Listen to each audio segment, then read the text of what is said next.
निकालिताई धुर्वे बोरखेडी, कुसुमबाई कुसराम बोरखेडी, पिंकीताई दुर्गे वायगाव, अनिताताई साठवणे बोरखेडी, ज्योतिताई उईके वर्धा कृपया या मान्यवरांनी मंचावर व्यासपीठावर स्थानापन्न व्हावं। लवकरात लवकर यावं।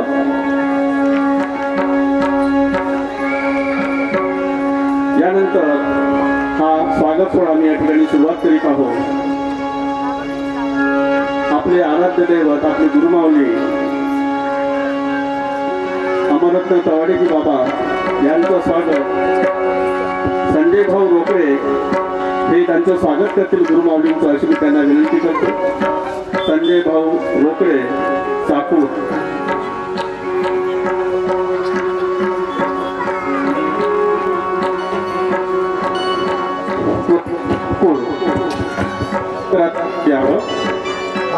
मी ज्या मान्यवरांची नावं घेतली कृपया त्यांनी व्यासपीठावर उपस्थित राहावं।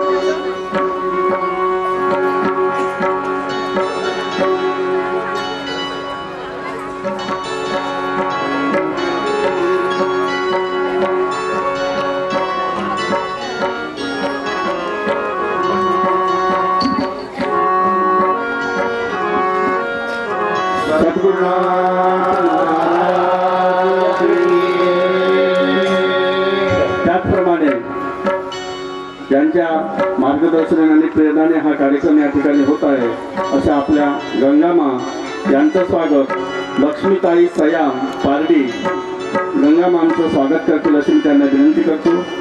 लक्ष्मीबाई सयाम पारडी।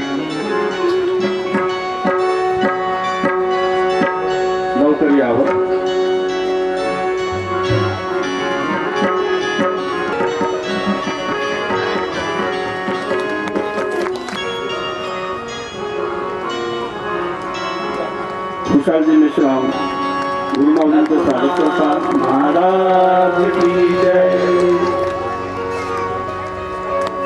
सद्गुरुनाथ महाराज की जय।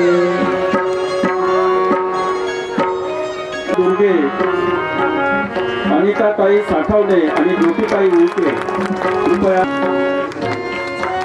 यानंतर मितालीताई धुर्वे यांचं स्वागत। अर्चनाताई दुर्गे सर्वांनी टाळ्या वाजवून स्वागत करा। त्यानंतर कुटुंबताई पिंकीताई कल्पनाताई वाकळे लज्जतपूर या करतील असं मी त्यांना विनंती करतो। अनिताताई साठवणे यांचं स्वागत। कल्पनाताई वाकळे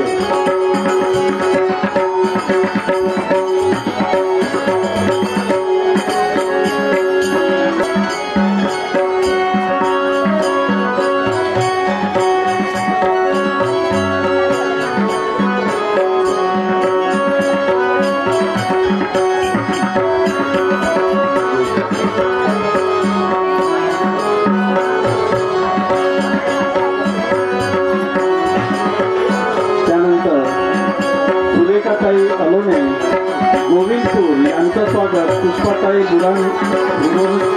बुरांडे लज्जतपूर या करतील अशी मी त्यांना विनंती करतो।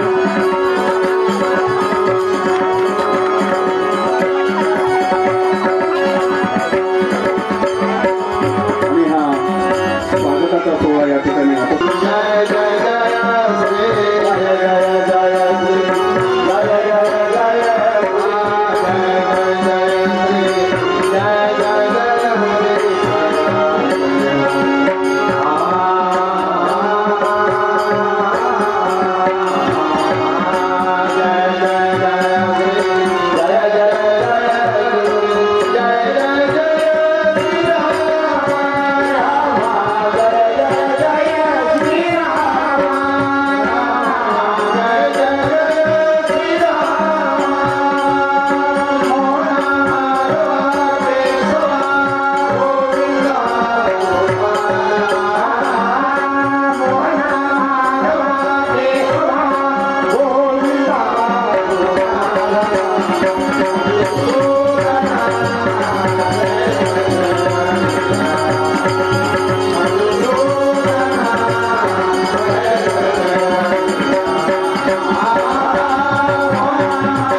परमानंद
अखिल विश्वाच्या उत्पत्ती स्थिती आणि लयाला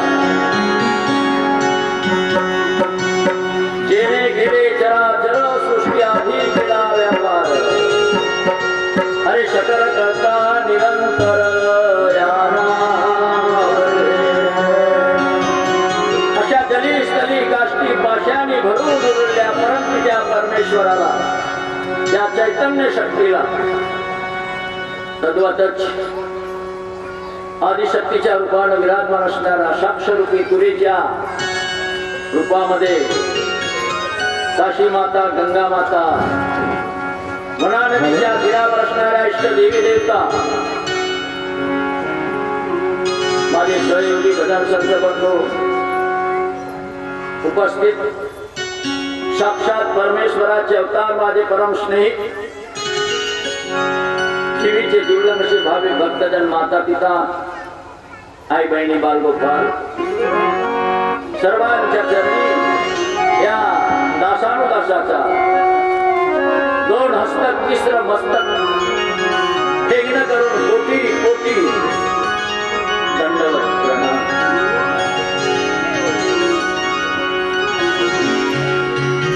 माय बापो, आज या ठिकाणी हा तिसरा पर्व पूर्णत्वास जातो। आपण परमेश्वराला वचन दिलेलं आहे, परमेश्वराला करारनामा लिहून दिलेला आहे की देवा मी तुला विसरणार नाही.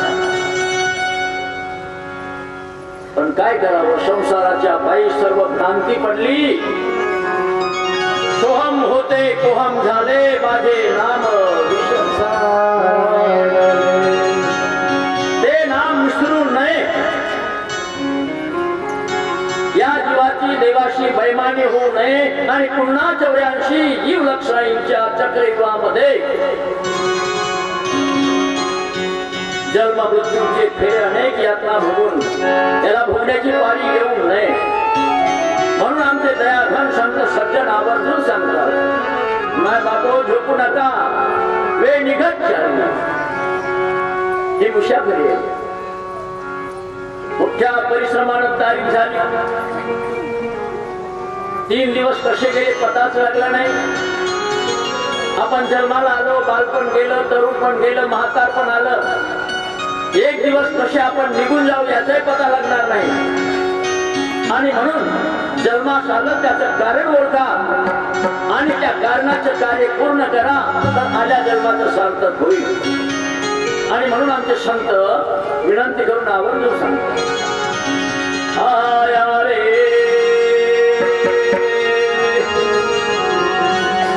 आया रे मुशा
Bye.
आणि जे आपलं नाही याचा आपला काही संबंधच नाही त्याला आपण माझा म्हणतो आणि जो आपला आहे त्याच्याकडे नजर सुद्धा फिरवत नाही हे लक्षात ठेवा. उलटी रीत जो 24 घंटे अष्टप्रहर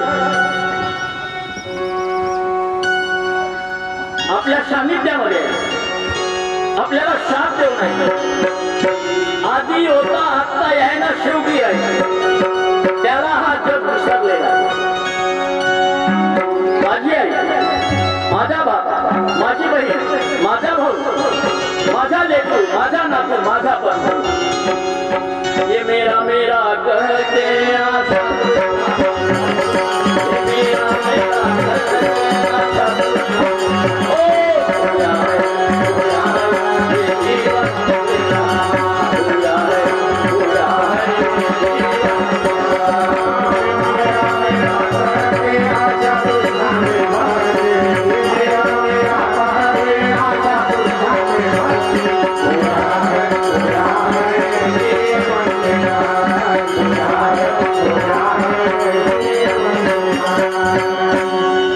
वास्तविक पाहता जेवढे आपल्या भोवती आहेत ना हे टाइमपास आहे टाइमपास नवरा टाइमपास बायको टाइमपास भाऊ टाइमपास बहीण टाइमपास एक दिवस सोडून पण जो सदैव तुम्हाला मी एक प्रश्न विचारतो आपण आईच्या गर्भात होतो त्यावेळी आपल्या सोबत कोण होता भाऊ होता बहीण होती मामा काका चुलता बाप अरे झाली गर्भाची रचना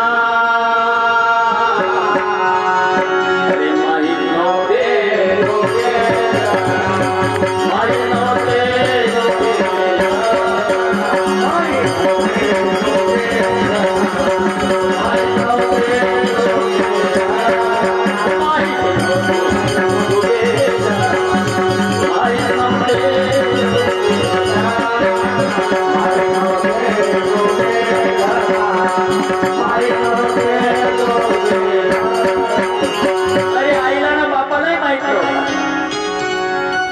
गुणाचा सुंदर सगुणी उतरला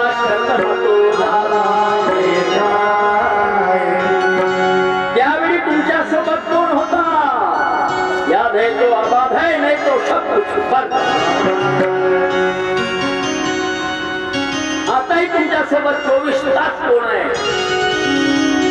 देह सोडून निघून जाल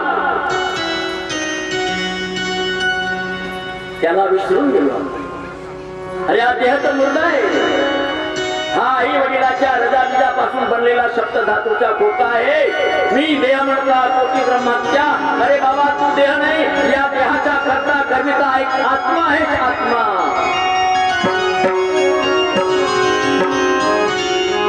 आणि आत्म्याचा साथी श्वास आहे आईच्या गर्भात होत्या तरी श्वास होता आईच्या नाभिस्थानाला मुलाचा नाभिस्थान एका नाराजाने जोडला आणि त्या नाराच्या माध्यमातून आईच्या नाभिस्थानातून तो श्वासोश्वास 9 महिने 9 दिवस तुमच्या रक्षण करत होते तेव्हा होता आता आहे तो म्हणून तुम्ही इथं बसल्या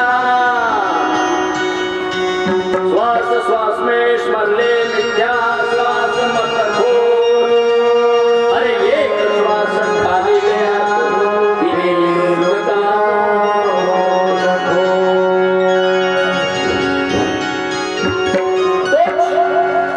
नित्य आणि सत्य सत्य एक आत्मा आहे आणि नित्य एक श्वास त्या आत्मस्वरूपाला त्या चैतन्य स्वरूपाला आणि या श्वासाला ज्यांनी ओळखलं त्याच्या जन्माचा उतार झाला, नाहीतर नर होऊन पशु झाला तुका म्हणे वाया. आणि कारण दुनियाला सांगू नये कोणी ऐकल अशी खात्री नाही. आणि म्हणून कबीर महाराज म्हणतात, हो तुमच्याजवळ सर्व आहे, देवाने तुम्हाला कोणत्या गोष्टीची उणीव केलेली नाही. आई जशी आपल्या मुलाला कधी मागं पडू देत नाही, भगवंताने आपल्याला कधीच कमी पडू देत. पण दुनिया इतकी वेडी आहे, जो आपला नाही त्याला माझा म्हणते, जो आपला आहे त्याला सोडून देते.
आणि तो धर्म आहे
वायगाव पारडीसारखा एक मोठा गाव होता. त्या गावामध्ये 3 महिन्याचा बाजार भरत होता. 3 महिने रेग्युलर आणि संपूर्ण महाराष्ट्राचे लोक त्या बाजारामध्ये यायचे. बाजार एवढा भव्य दिव्य, ट्रक काय, गाड्या काय, फटफट्या काय, सायकली काय, गाई काय, म्हशी काय, बैल काय, भाजी काय, पाला काय, धान्य काय. त्या गावचा एक चांगला सुशिक्षित वकील, शिक्षण घेतला, वकील झाला आणि विदेशामध्ये नोकरी लागली. बिचारा विदेशामध्ये निघून गेला. त्याला आपल्या गावचा रीती रिवाज, खान खान हे काही ठाऊक नाही.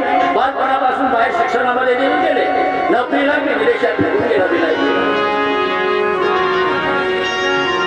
लग्न झाला, बायकोला घेऊन मुलं झाले.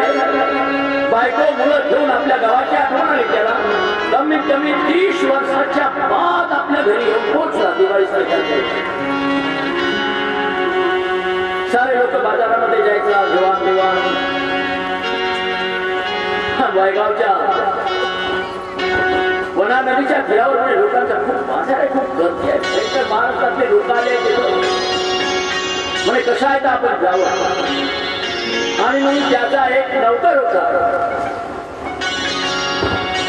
अरे वसंता, चाल बरं बाजारामध्ये, काय आहे बाजारामध्ये बघू. आपल्या नौकरासोबत बाजारामध्ये आला. फिरता फिरता भाजीपाल्याची साधण्याची भात पाहिली आणि इकडे गायींचा एक बाजार होता, गुरांचा बाजार. त्या गुरांच्या बाजारामध्ये एक भयंकर देखणी स्मार्ट ब्युटिफुल बहुळा. हा वकील गेला त्या व्यापाऱ्याला, म्हणतो हे काय आहे. त्यांनी मनामध्ये विचार केला, हा काय आहे म्हणते. हा पुण्या देशातला माणूस जगा गाय ओळखत नाही. महाराज नाही, गाय आहे, गाय आहे. हो, आणि तिच्यापासून काय मिळते.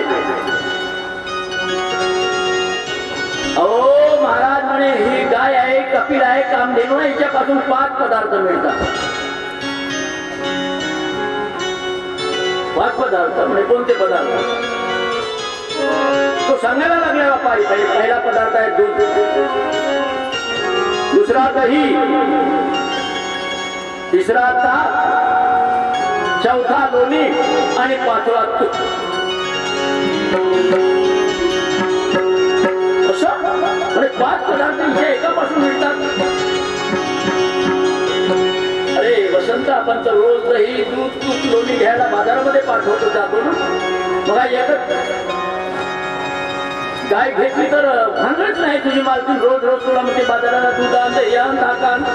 आता काय गाव व्यापारी महाराज, किती किंमत आहे म्हणे. याची किंमत काय नाही, फक्त 30,000 रुपये दिली.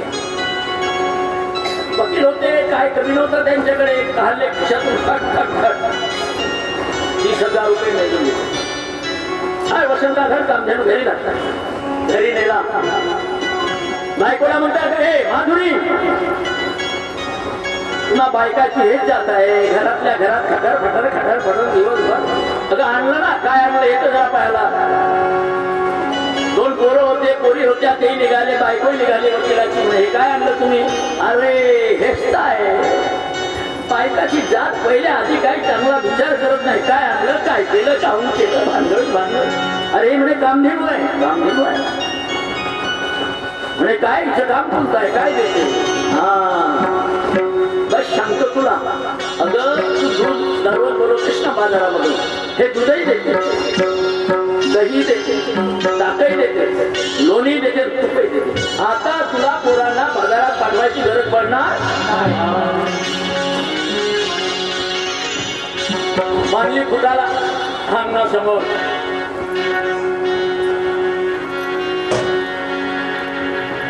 वकील म्हणतो वकिलीला, टेबल लावून बसा, कारण 5 पदार्थ घ्यायचे आहेत ना. आणि म्हणून टेबल लावून बसा. एका टेबलावर 2 पोरांना बसव, एका टेबलावर 2 पोरींना बसव, आणि तू मध्ये बस. आणि प्रत्येक जण एक एक पदार्थ घ्यायला काय करू. बसले आपले गंज धरून, 2 पोरं 2 पोरी आणि वकील नाही. म्हणे इकडे तिकडे जाऊ नका, नाही तुम्ही इकडे तिकडे भटकाल, पदार्थ चालला जाईल. काय थकून लागून बाजारातून आली होती, घडीवर बिचारी बसली आणि बसल्यानंतर थोड्या वेळानं उभी झाली आणि उभं होता बरोबर त्या गायनं लग्न करायला सुरुवात केली. वकील म्हणजे काशे अगे जाणार तुझे बाबा, तिथे तिला पदार्थ देऊन राहिली ना. तिने एका एवढ्या मोठ्या गंजामध्ये ते गायीचं गोमूत्र धरलं. हा पुराण तिच्यात कशी असते, हा पहिला पदार्थ मग कसा आहे, घेतलं तिनं चाकून पाहिलं. आई गंधा काय चव नाही आला. वकिलीने जरशी चाकून पाहते, अहो साहेब काय तुम्ही काम देणू आणला, कायचा पदार्थ आहे, सारी वाद दुर्गंधी झाली, तोंड खराब झाले. तुम्हाला नाही समजत, उन्हातानाची वेळ आहे, 3 महिन्याचा बाजार आहे, 3 महिन्यामध्ये ती गरम झाली असेल आणि गरम झाल्यामुळे तो पदार्थ कदाचित नाशला असेल. जाऊ द्या, एक पदार्थ गेला तर जाऊ द्या, पण दुसरा पदार्थ घ्या. थोड्या वेळानं गायनं सगळं पोगडी करायला सुरुवात केली. अरे गंग्या जाना बघिया, कमेल भर पोगडी धरली त्या काय. तो पोरगाय धरून पाहते पोटाला, वकिली नाही धरून पाहते, ते कोण वाकडा हे करते. हो साहेब काय आहे, तो पहिला पदार्थ तसा म्हणे, हा दुसरा पदार्थ असा. 30,000 रुपये दिले पण धमकी आहे, कसली पदार्थ देते म्हणे, आम्हाला नको आहे, घेऊन जा तुला, घेऊन जा वापस कर. का सांगावं तुम्हाला, अरे त्याला चुलीवर मान, त्याच्यामध्ये थोडी साखर मिलायची, लवंग फूट वगैरे का, मग त्याला चव येईल. आता साखर लवंग मिलायची टाकली, वकिलांनी स्वतः खाऊन पाहिली, तर ते गायची कोकरी कधी गोड लागलं. या वकिलाला एवढा राग आला असं का, 4 बाजारामध्ये ती गाय घेऊन बाजारामध्ये आले. ए व्यापारी काय साहेब, तुम्ही काय लोकांना चुकल्या बनवता, अरे सामान्य लोकांना मूर्ख बनवता, पण माझ्यासारख्या एका वकिलाला सुद्धा. मी काय झालं महाराज, काय झालं, तू काय म्हणला, 5 पदार्थ देते म्हणालास ना. हो म्हणाल. या वादामध्ये सर्व व्यापारी एकत्रित गोळा झाले. कोण महाराज 5 पदार्थ देते ना, आणि साले तुम्ही एकाच माणीचे माणी दिसता मला. अरे देवा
आणि मला वाटते लोकांना फसवण्यापेक्षा जे खरं ज्ञान आहे ते लोकांसमोर सांगा. अरे शून्याच्या सेवते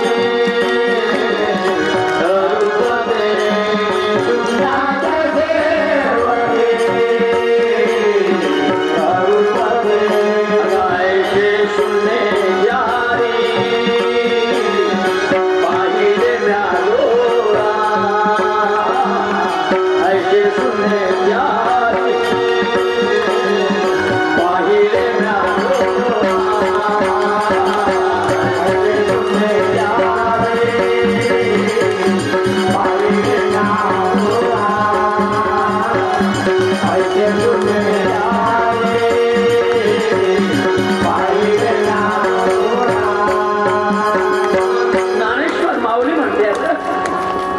संत झाले, महंत झाले, ऋषी मुनी जपली तपली झाले, माऊली नाही झाली आपण. आणि तिचा राजपाट सोडून वनामध्ये जायला निघाला 14 वर्ष. तेव्हा अयोध्यावासी आणि जेव्हा त्याला शार केलं, अरे सुकुमार सीता आहे सोबत, बंधू लक्ष्मण एवढा मोठा ज्येष्ठ पुत्र राम. राजपाट राजकुमाराचे कपडे उतरवले आणि वल्कल आणि जेव्हा अयोध्या सोडून वनवासाला जायला निघाले, रामा रघुनंदना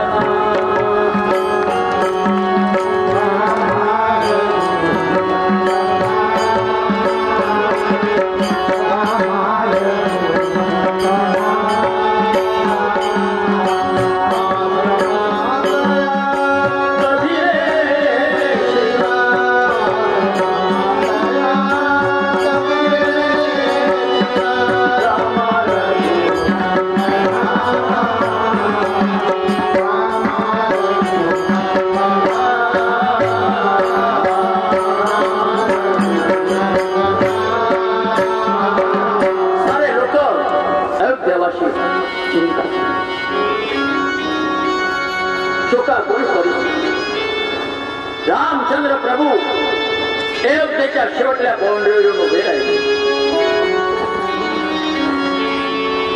आता 14 वर्ष आपल्याला नदीमध्ये पाय ठेवता येणार नाही. रामचंद्र प्रभूच्या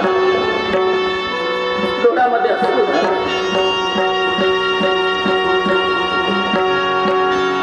सीते, अगं तू नको येऊ महाराष्ट्र, तू राजकन्या सुकुमार आहे. अगं त्या अरण्यामध्ये काट्या कुंपणात दगड धोंड्यात तुला इजा होईल बरं.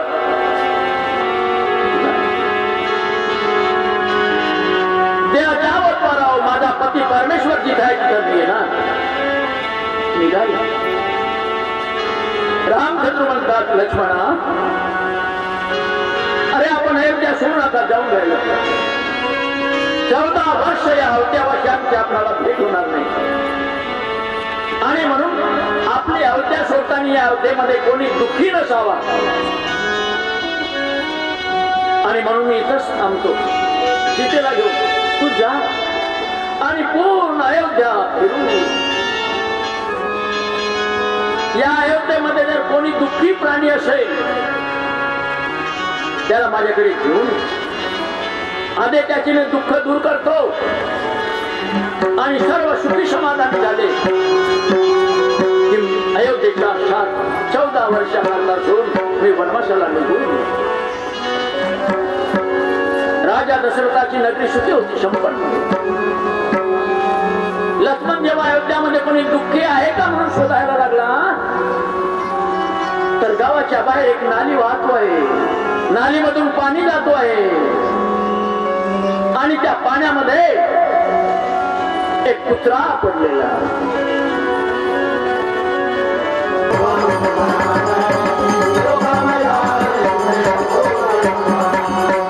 पण आता गुरु इतके झाले, एक गोष्ट आठवली मला. एका गावामध्ये आमचं भागवत प्रवचन होतं. एक छोटासा 6 वर्षाचा मुलगा. मी व्यासपीठाच्या खाली उतरल्यानंतर लगेच माझा हात धरायचा. बाबाजी आमच्या घरी चला ना ती. अरे आता भेट झाली. जैसा जयाचा व्यापार तैसा त्याने राहावे खबरदार. आपल्या कामामध्ये प्रत्येक माणसाने परफेक्ट पाहिजे. गेलो खुर्च्यावर बसलो, चहा वगैरे आणला. ती म्हैस दिसली मला डोक्यामध्ये बांधली. बाप म्हटलं आहे म्हैस कोणाची आहे रे? त्या पोराला. आमचीच आहे.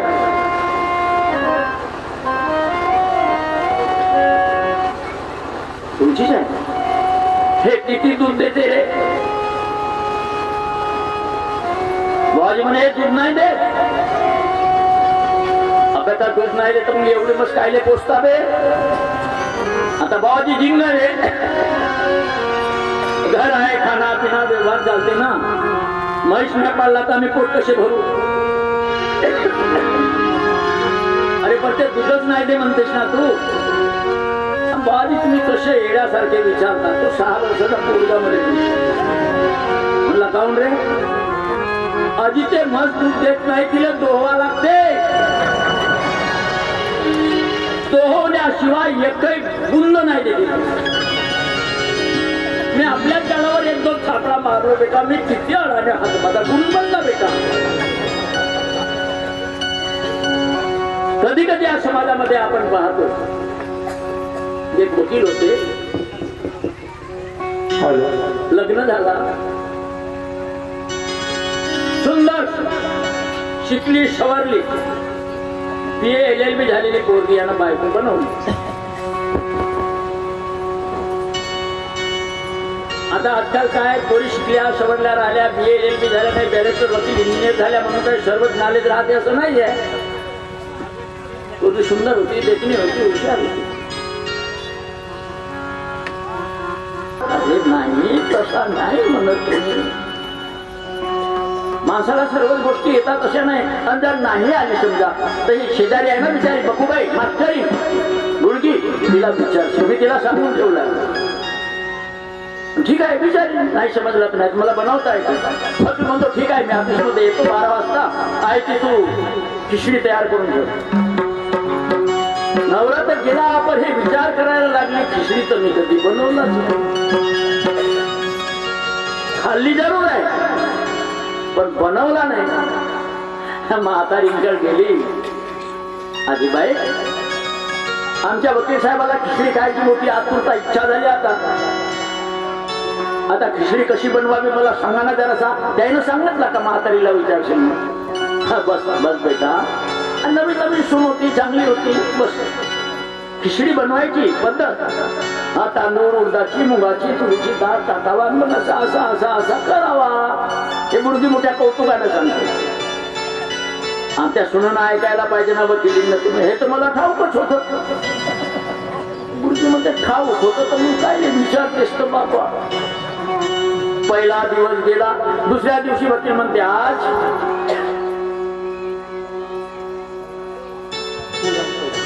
पुरणपोळी बनवशील म्हणते.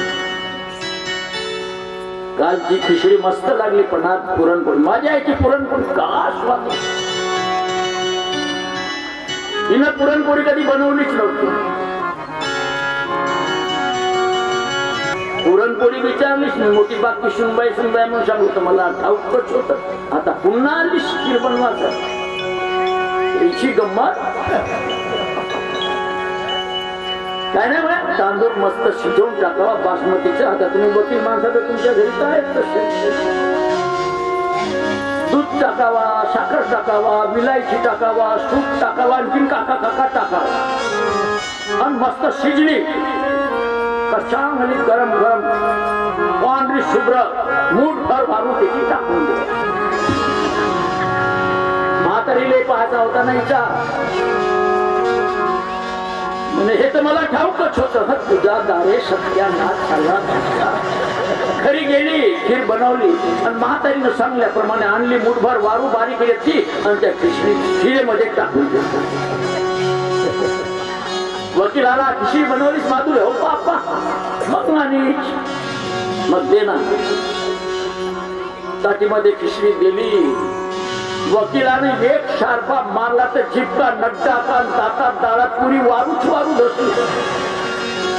हो म्हणते का बनवलीस तू? म्हणे खिचडी. अशी खिचडी राहते काय तर रेतीच रेती लागते. आता मला का म्हणता तुम्ही? त्या आजीबाईला सांगल्या ना तुम्ही. तिला विचारलो तिला सांगलो. तिला विचारलो तिनं सांगलं तसं असतं केलो मी. आपल्या मतानं काय केलो? वकिलाला राग आला म्हातारीकडे. नाही आजीबाई मग तुझ्या गांडीमध्ये रेती गेली सगळे जरा. म्हातारी हुशार होती. का झाला रे, का झाला? त्या आमच्याची नवीन पोरगी आहे म्हणून तुला विचारायला सांगलो होतो, तू का सांगलीस तिला? हा बेटा बस रे म्हणे, आहे शिकली रे, तुझी बायको चांगली आहे रे, गोड आहे रे, हुशार आहे, पण अभिमानी आहे, अभिमानी बकऱ्या. कायची शिकली रे ते, कायची शिकली, कायची वकिली झाली? अरे ज्या गोष्टी काही समजत नाही तर विचारल्या पाहिजे मोठ्या माणसाला. पहिल्या दिवशी आली ना खिचडी बनवासाठी, मी सांगलो तिला, म्हणे मला माहितच ठाऊकच आहे. काल आली पुरणपोळी विचारला, मला म्हणे ठाऊकच आहे.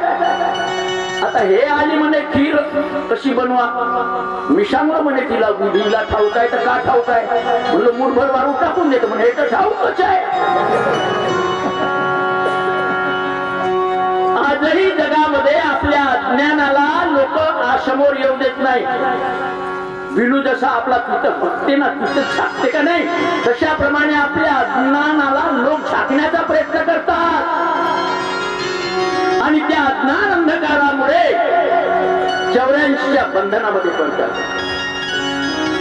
गुरु बनू नका, शिष्य बना आणि गुरुकडून ज्ञान घेऊन शहाणे व्हा. अरे बालपणापासून आपले गुरु पुष्कळ झाले, आपले माता आणि पिता तेही गुरुची तत्वता त्याने आपल्याला शिकवलं आहे. आपले माता आणि पिता तेही गुरुची तत्वता, परी पहिलं पाव पहिलं पार पाविता तो सद्गुरु वेगळाची असो ऐसे उदंड गुरु, नाना मताचा विचारू, परी तो मोक्षदाता सद्गुरु वेगळाची.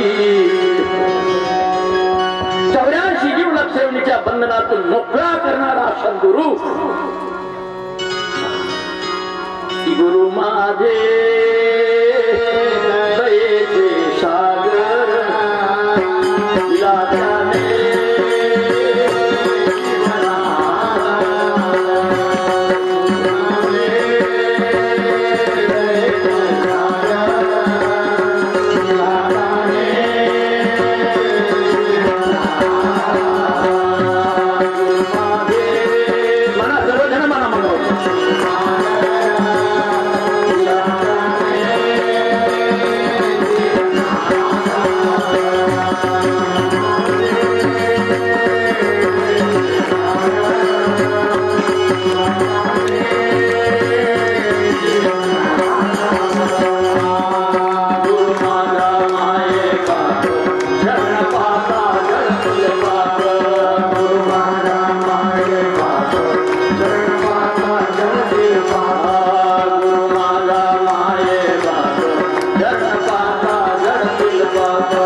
भगवान शंकराने पार्वतीला सांगितलंय, पार्वती जयाशी सद्गुरु नाही जान, जो पुरुष नर असो ना माणूस जन्माला आला आणि त्यांनी सद्गुरु जर केला नाही, कित्येक लोक म्हणतात आपला मनच गुरु आहे. अरे मनोमार्गे गेला तो ते मुकला, कारण मन इतका चंचल आहे. मन नहीं माने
शब्दाचे अंतर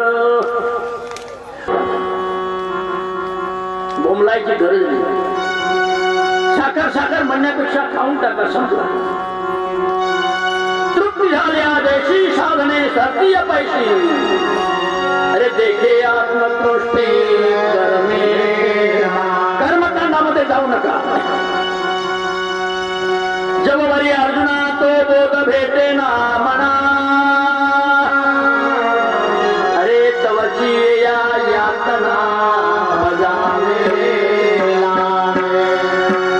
म्हणून तू नियंतो सकळ कामा रहे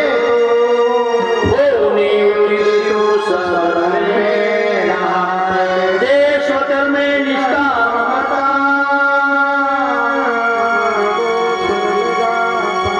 कैवल्य परमपदाला गेले. आणि गुरु अशा करा जेथे शुद्ध ब्रह्मज्ञान, ज्याच्याकडे खरोखर चैतन्य स्वरूपाचं ब्रह्मज्ञान साठवलेले, जेथे शुद्ध ब्रह्मज्ञान आणि स्थूल क्रियेचे साधन, तोची सद्गुरु निधान दाखवी डोळा. कारण डोळा दोन्ही याने पावा दादा डोळा कौतुक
अगं सद्गुरु सारखा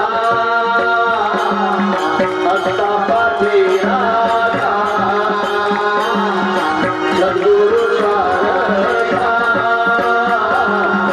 असता पाठीराखा, सद्गुरु सारखा असता पाठीराखा, सद्गुरु सारखा असता पाठीराखा.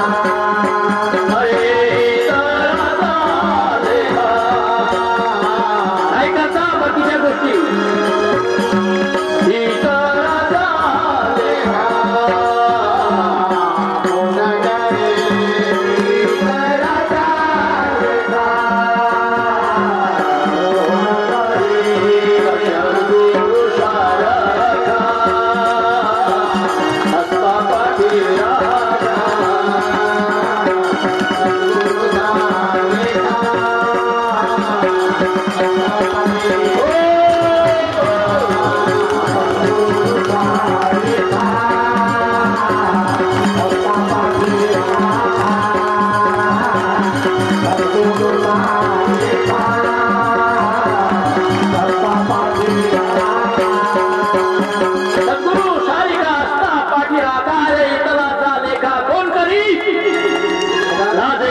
कन्या काय भीक मागे. अरे राजाची कन्या ना घरोघरी भीक मागते आणि सद्गुरूची गुरुपुत्री आहे आणि घरोघरी बिमारीसाठी पंत सोडून दुसऱ्या पंथात जाते. राजाची कन्या काय भीक मागे मनाची आदोदेशीची बाब कल्पतरू तरवटी जो कोणी बैसला. अरे काय वाणी त्याला सांगू नामदेव म्हणे तरलो तरलो आता उतरलो. मग गुरु केला म्हणून झाला असं होत नाही. अथवा गुरु पूर्ण कृपा करी परी शिष्य तो अनाधिकारी. अरे भाग्य पुरुषाचा भिकारी पुत्र जैसा. एका राजाच्या वंशामध्ये भाग्यवंताच्या घरामध्ये एखादा असा पुत्र जन्माला यावा तो भिकारी वेशनी व्यभिचारी जुगारी अशा सारखा गुरुपुत्र असू नये. तो गुरुच्या पावलावर पाऊल न देता असता व्यस्त जाऊन गुरुच्या शब्दावर विश्वास करून वागत असेल तर काय होईल. शेत पेरले, शेतामध्ये आपण धान्य पेरलं, ज्वारी निघाली, पराठी निघाली, सोयाबीन निघाली म्हणजे झालं का. अरे शेत पेरले आणि उगवले परंतु निगेवी न अरी लागली डुकर आले खाऊन टाकला. त्याच्यावर निगा पाहिजे ना. खत पाणी नागरती वखरती. गुरु केला म्हणजे झाला का. शेत पेरले आणि उगवले पण निगे बिन गेले. तैसे साधकाचे झाले साधने तैसे आत्मधान झाले. गुरुने सांगितला तुम्हाला आत्मज्ञान मिळालं तैसे आत्मज्ञान झाले परी साधन पाहिजे. एक वेळ उदंड जेविले तरी सामुग्री पाहिजे. आणि म्हणूनच आज गंगा माईच्या कृपेने काशी माईच्या कृपेने तुमच्या सहकार्याने जीवनाचं भविष्य उज्ज्वल करण्याची संधी या सत्संगाच्या माध्यमातून माझ्यासारख्या एका अज्ञानी म्हणतो मी मला समजते म्हणणं म्हणजे हे अज्ञानाचे लक्षण. वेदाला अंत लागलेला नाही. पुढे बोलू जाता वेद म्हणावं की वेद बंद पडले संतांनी त्या देवाचं वर्णन केलं, पण नेती नेती म्हटलं तर माझ्यासारख्याने मला समजते म्हणणं लहान तोंडी मोठा घास. आणि ते समजण्याकरिता हा 3 दिवसीय सतसंग सोहळा आहे आणि उद्याला तर मग काय.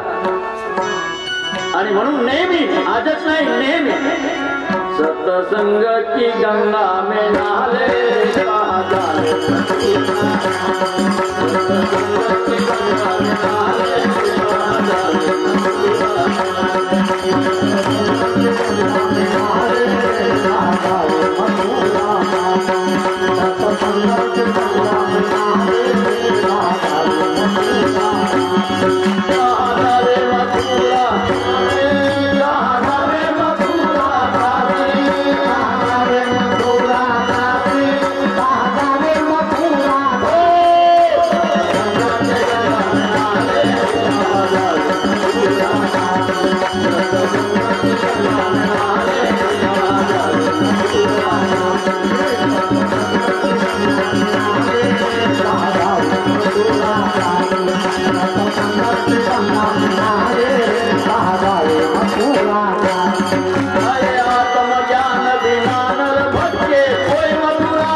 सुसुप्ती तुरिया आणि मग राम पाही परिकर चक्राविवर शून्य शून्याचा शेवट.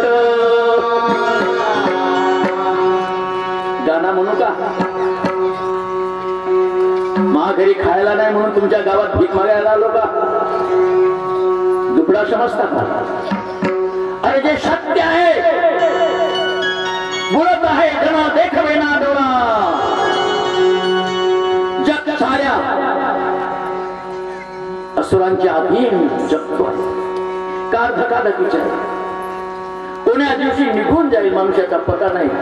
जिकडे तिकडे बिमाऱ्या, रोग, मरणाच्या बातम्या. त्याला हात झाला, त्याची बेबरी गेली, त्याचा असा झाला. तुमचं काय, माझं काय? आणि एवढा 84 जीव लक्षा यवनीच्या शेवटी नरदेह मिळाला.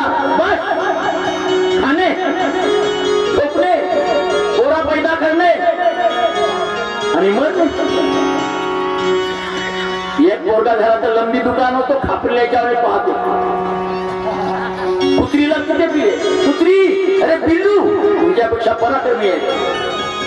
हे कर्म तर झाले, चौकर्माचा झाला पटोळा कुणीवर खेळा देवाची.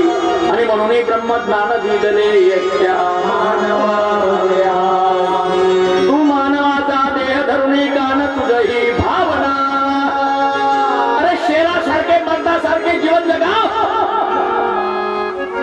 मायेसारखे गंगा मायेसारखे जीवन जगावं. परपंच सोडायची गरज नाही.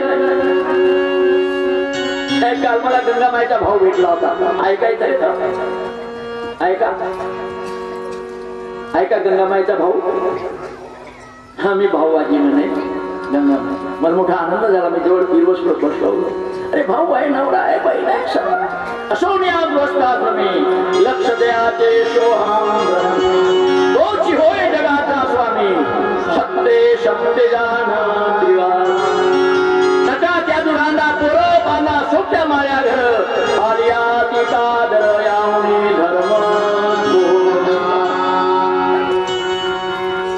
संसार सोडायची गरज नाही. साधा आणि सोपा आहे. 24 तासामध्ये अगम निगम सुरू. रात्रंदिवस आईच्या गर्भापासून त्याच्याशी खेळ खेळता आताही तो आहे म्हणून तुम्ही इथं बसले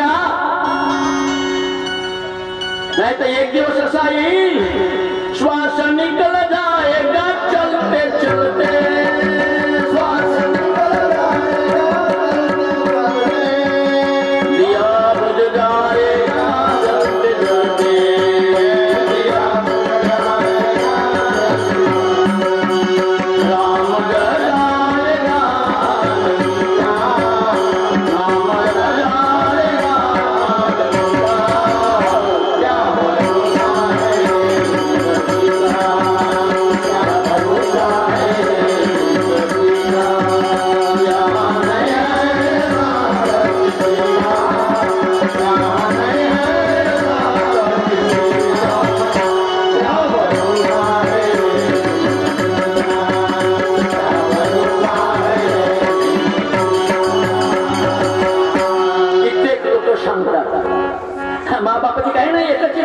आता 25 एकर घेतली. आमची झोपडी झापडीच होती महाबापाच्या काळामध्ये. आता नागपूर सारख्या ठिकाणी वर्ध्या सारख्या ठिकाणी माझ 3 बिल्डिंग आहे. माझ 2 पोरं डॉक्टर आहेत, 3 पोरी इंजिनियर आहेत.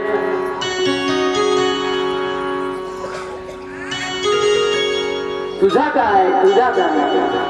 अरे लोकांसाठी बहुतेक केले आपणासाठी तर काही आणि आपलाही साधवायचा असेल तर ऐका. स्वैता कारणे संगती साधूचे स्वतःचाही साधवायचा असेल तर टाइमपास गोष्ट नका करू. एक टाइमपास स्वैता कारणे संगती साधूची भावे भक्ती हरिणी भेटे हरी देते संत संत देते हरे ऐसे वेद जागे बोला. अरे ब्रह्मडोरसाचे वेदार्थना करे अंते ते आंधळे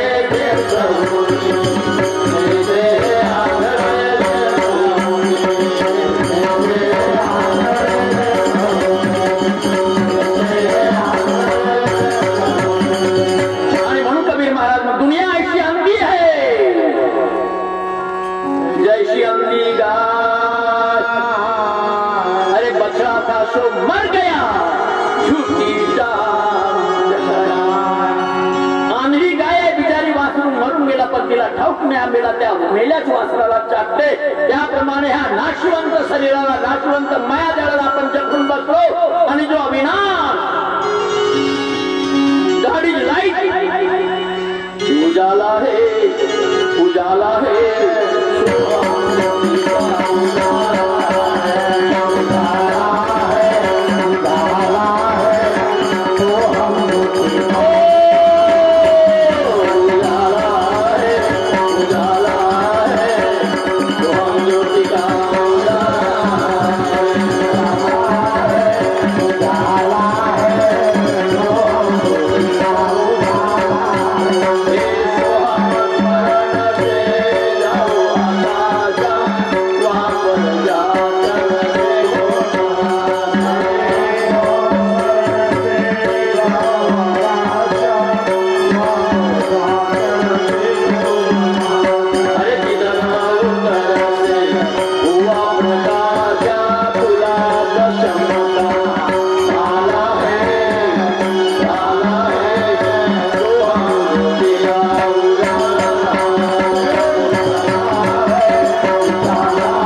का परमेश्वर माने आणि जे गुरुपुत्र आहेत आणि इथे तर सर्व गुरुपुत्रच आहेत. ही सभा लहानची नाहीये. ब्रह्मज्ञानी पुरुष तोची ओळखावा निरंजनी पाही ब्रह्मठसा. ब्रह्मठशामध्ये सारे मग्न झाले. देहातीत देव पाहे अवेदिक तूच संत जगी वासे. अरे तयाचे चरण जाणावे पवित्र सहस्त्र दळावरी दक्ष. ज्ञानदेव म्हणे ऐशा योगी आला. अरे बाबा तुम्ही महायोगी आहात, महाभाग्यवान आहात. स्वाभिमान सोडू नका. ज्ञानेश्वर माऊली म्हणते तुमच्यासारख्या योगियाला देखता तयाला. मी अशा थोर पुरुषांच्या चरणावर नतमस्तक होतो. आणि म्हणून आपण एक मी सद्गुरूची चेने गा